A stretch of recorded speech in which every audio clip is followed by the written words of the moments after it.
Today I'm going to show you how to remove the door panel from a Chevrolet Spark.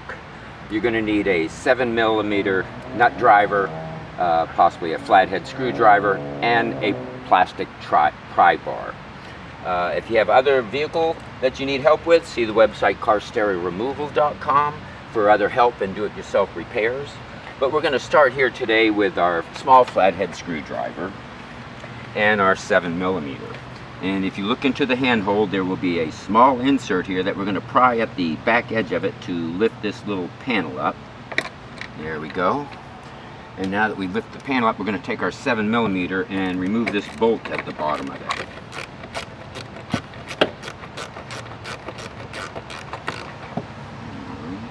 Remove the 7mm. While I was unscrewing the screw, the cap came loose from its little lock. It can be put back in place when we put the door panel back on. Now, I did find this door panel had some very difficult clips on it. So to remove this panel, we're going to pull. I'm going to place my knee against the door itself. I'm going to take my pry bar, plastic pry bar, and go in between the seam and the door panel here at the bottom of the panel. And I'm also going to grasp the front of the panel here, and I'm going to pry and pull on the panel at the same time.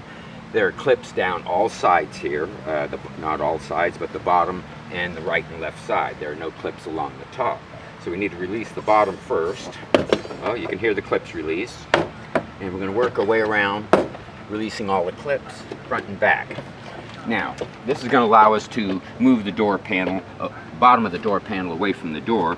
And what we want to do now is lift it up gently over the door lock here. And after we do that, we need to pull the panel back because it has to clear this panel as well. There is a big piece on this panel on the front edge towards the windshield that goes down into a groove. That's going to be fun to put back in. We're going to pull this panel back, pull it back far enough where it clears over the door handle here. And we'll pull it back, should release it right up and out here. There we go. There we go, and that will release the panel back.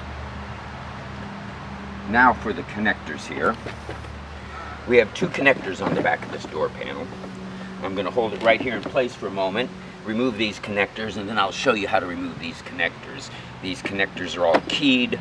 They only fit one specific spot, so there's no need to worry about where the connectors go back in. Okay, now for releasing these connectors, you can obviously see one is white, one is black. They do not go back into white and black spots. They only fit one spot because they're obviously different sizes, and there are keys in these connectors that make them fit only specific spots. Now, the white connector was an easy connector to remove. This has an easy push down tab in the center of one side, only on one side. You push this tab down, it releases the little lock here, and this lock will allow you to once pushed down and released, will allow you to wiggle the connector back. Now we have the black one here, which is a little bit different than the white one, but similar. We have an extra lock on this one. This one also has a tab to push down on it, but it's in the lock position. And in order to unlock this, you're going to need a small flathead screwdriver to take this red section of the connector to pull it slightly up. Now this will release the lock, and you can see now that the lock will release, and you can remove this connector. Now to reinstall this connector, it's real simple. Once it's removed, you lock it back. This will still go back into spot and lock in once it's all locked down. Again, the driver's side may be a little bit different, have other connectors, but again, these connectors will be keyed so that you can put them back to only one spot. But once we release the panel, we're going to take this and set this to the side.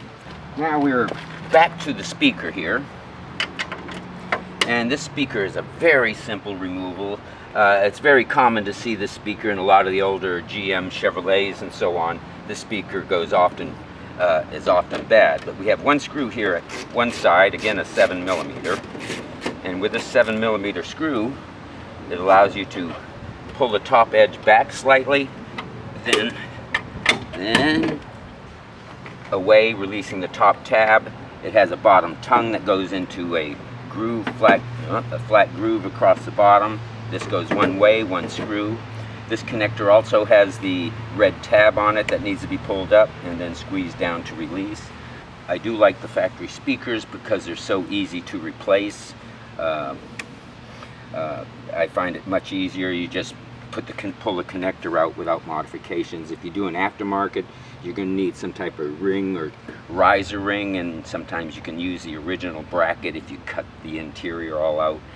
But then you get to use this original plate rather than drilling in extra holes. Hope this video has been helpful. If you need other do-it-yourself repairs or help, please see the website carstereoremoval.com. Thumbs up, and thank you for watching.